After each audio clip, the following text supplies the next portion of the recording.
sada me trenutno zanima recimo ti običaj, naša umjetnost, ono što i zbog tih ratova i zbog svih tih nekih političkih situacija ljudi su se previše bavili nečim nevažnim, a zaboravljali su na svoje nasljeđe, na svoju kulturu, na ono što moraš predat, na pjesme, na bilo što moraš predat svojoj djeci.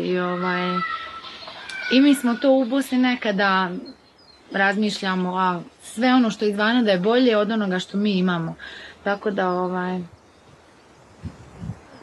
ne zanima me puno politička situacija, ni što se događa nekako. Želim biti tu i gledat oko sebe. Gledat što se događa oko mene, a sada da se ja bavim s nekim političkim situacijama i onako neću ništa promijeniti. Ne, možda i mogu, ali ima puno važnijih stvari od toga. I u ovim našim malim sredinama i pogotovo povratničkim sredinama mislim da je kultura puno zapostavljena.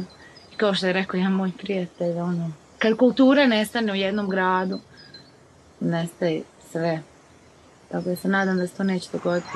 Sveti Lovro, Sveti Kvirine Sisački, svi sveti hrvatski mučenici, Sveta Janjo, Sveta Cecilio. Pa za vrijeme rata, znači prvo smo otišli u Hrvatsku, na otok Čijovo, tamo mi je teta imala kuću pa smo živjeli tamo kao izbjeglice.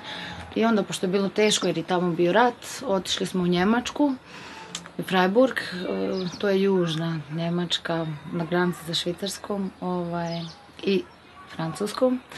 I tamo smo živjeli kao izbjeglice na Duldungu, kako to Njemci zovu, tipa, znači bili smo politički azilanti i živjeli smo 5 obitelji u jednom stanu iz Bosne, tako, dijeli smo kuhinju, WC, živjeli od Caritasa, od pomoći, tako. Onda smo, kad sad rat završio, vratili smo se u Kupres i sad smo tu. U tebi su gore mnoge, gore visoke, a izvene izvor vode ponosne, ponosne, i studene izvor vode Bosne ponosne.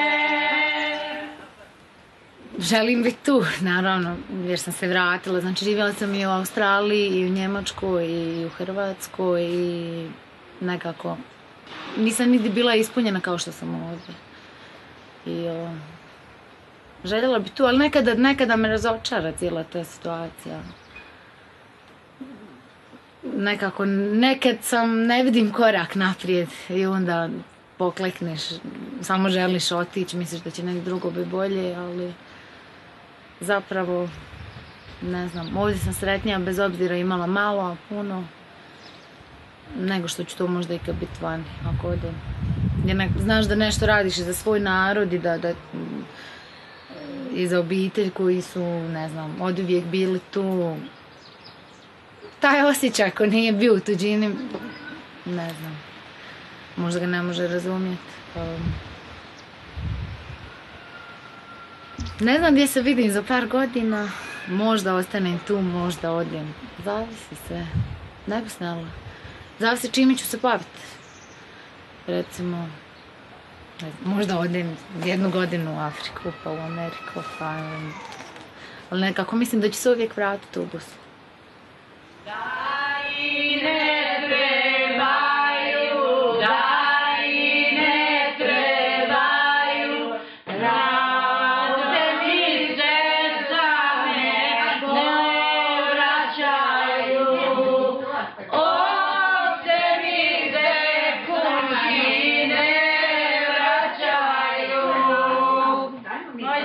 Hvala.